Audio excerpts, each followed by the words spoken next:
Yo, what's up with y'all, man? I hope you're doing good. If you're new and you're a fan of the NBA, subscribe to this channel. So let's get straight into it. Money longer, shout out bro Uzi. Keep my eyes in the sky, cause that's where I'm moving. Say they wanna read my mind. Okay, so before we actually start off, I of course have to give a shout out to these sponsors of the...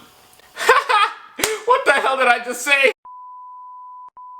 Okay, so before we actually start off, I have to give a shout out to these sponsors of this video first.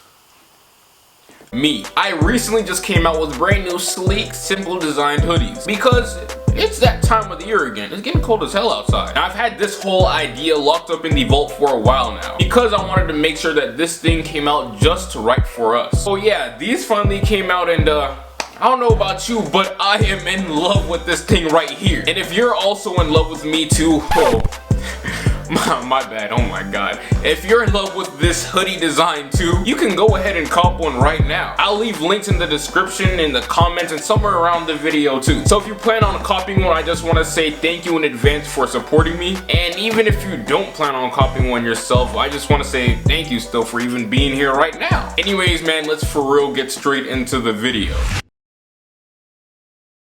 Deja vu. Deja vu is a feeling that we tend to get when we have seen or experienced a situation before. Now in this case, in the NBA, certain situations tend to happen quite often. Let's go back to the past. On October 27th, 2012, on this day, OKC probably made the biggest mistake in their franchise's history. They decided to trade away a 22-year-old James Harden, who just won 6th Man of the Year, by the way, while averaging 17, 4, and 4 on great efficiency. For who though? Well, they ended up trading him for Kevin Martin, Jeremy Lamb, and 2 first-round picks. But thankfully, one of those first-round picks ended up being Steven Adams. On that day, James Harden was finally set free from his chains.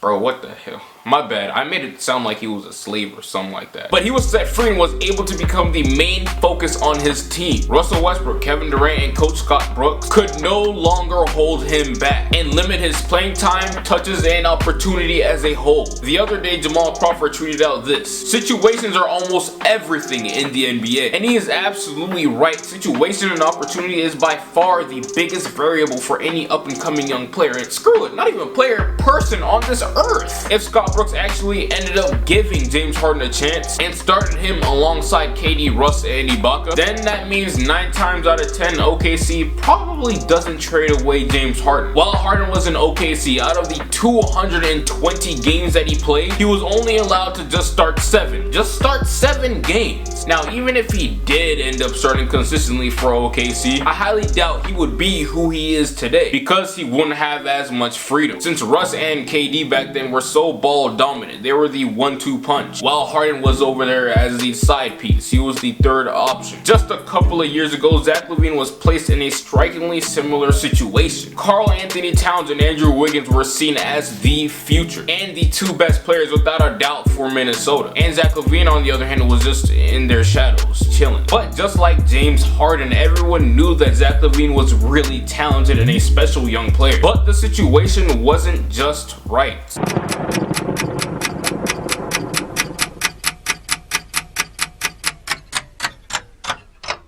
Deja vu. Once Harden got traded and it was placed in the spotlight, he absolutely took off. And now Zach LaVine is over here doing the exact same thing for the Bulls. There's a saying that has been around for a while, and it goes like this: those who do not learn history are doomed to repeat it. I guarantee you that the Minnesota Timberwolves are regretting the day that they decided to trade away Zach LaVine. Oh, and not only did they decide to trade away LaVine, they of course had the opportunity to take Lauri Markkanen in the draft. Impatience. That is exactly what drove the Wolves to make this ridiculous trade. Tom Thibodeau was the man to pull the trigger on this move, and the organization themselves were actually fine with it, because when they traded Zach at the time, he was still recovering from a torn ACL, and since he's a player whose entire game is nearly predicated on athleticism, they were easily willing to let him go. Now the Wolves during that stretch of time were sorta disappointed. They were viewed as such a young and talented team, which was true, but since they were so young and inexperienced, management or Tom Thibodeau decided to dump away a couple of assets for his man Jimmy Jimmy Butler, who was a great veteran presence at the time and also an even better player than Zach LaVine and Larry Markkinen. OKC thought that they were getting something similar to that in a sense with Kevin Martin, who was 29 years old at the time. And coincidentally enough, he is the same age as Jimmy Butler right now. Kevin spent only 1 year in OKC too. And even though Jimmy Butler has started the season with the Wolves, it is definitely not a guarantee that he is a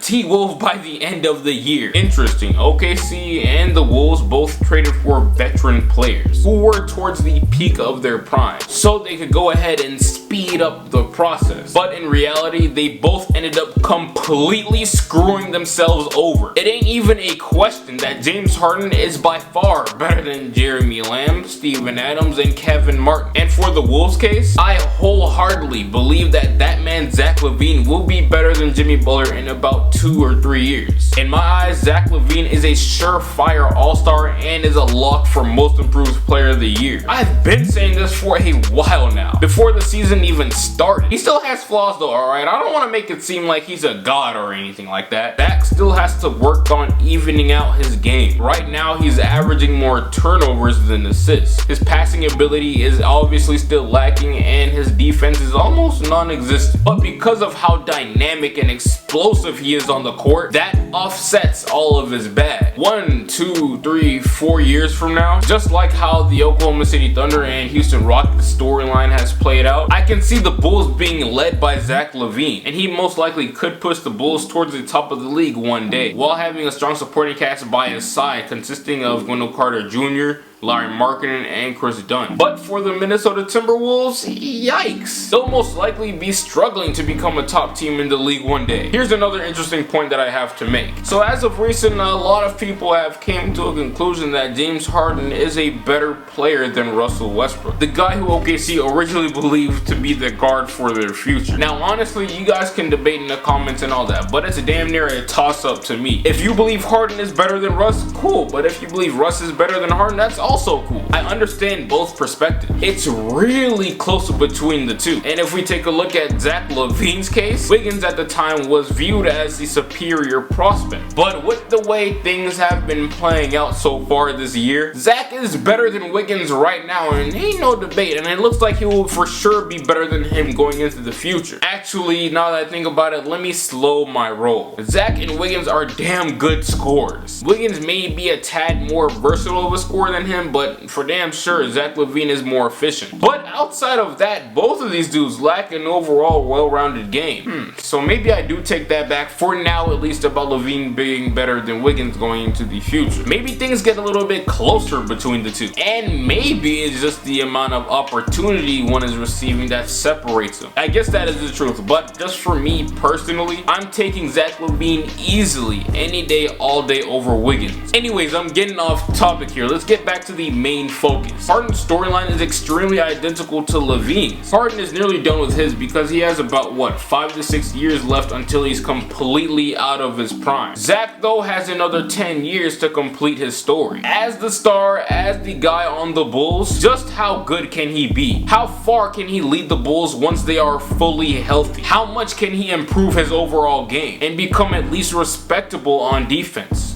I don't know, only time can tell. In a few years from now, we could be labeling this Jimmy Butler x LaVine trade just as bad as the James Harden and Kevin Martin trade. Whole lot of regrets, whole lot of what ifs. Like what if KD, Russ, and Harden stayed together throughout their prime? In a few years, we will now be saying that about the Timberwolves. What if LaVine, Wiggins, Markkinen, and Cat stayed together? I'm sure the Wolves management and all their fans, just like everyone associated with OKC, will be pondering about this situation right here for years upon years. Now, I'm almost 100% sure that a situation like this is bound to happen again. There is a lot of stupid GMs out there in the NBA right now. So yeah, this is bound to happen again with some other young player who is forced to take a back seat. I just hope that whoever is up next to face the same issues, next to face the same fate, and next to shine and let loose, does end up getting let loose and lead their own team. But though, with that being said, if I'm being honest and if I'm an NBA GM, I hope hope every single franchise in the league takes a seat and really think about what they have going on and decide whether or not a veteran player like Jimmy Butler or Kevin Martin is really worth giving up a potential star just to scoop up a few wins and speed up the process in order to reach short-term success. Zach LaVine is the man now, and just like Harden, he is out here spazzing on the court, giving buckets to damn near everyone, and can't no one hold him back and tell him a damn thing now. LaVine has just started to blossom, and hopefully as time goes on, he can actually come into his own and strengthen his weaknesses. Hopefully that happens. Just so, well, hold on, first off, just so the storyline over here can sound even better, and also no more GMs make a horrible decision like this later down the line. This exact type of move right here could rob GMs out of potential dynasties, championships, and a place in one of the greatest to ever do it.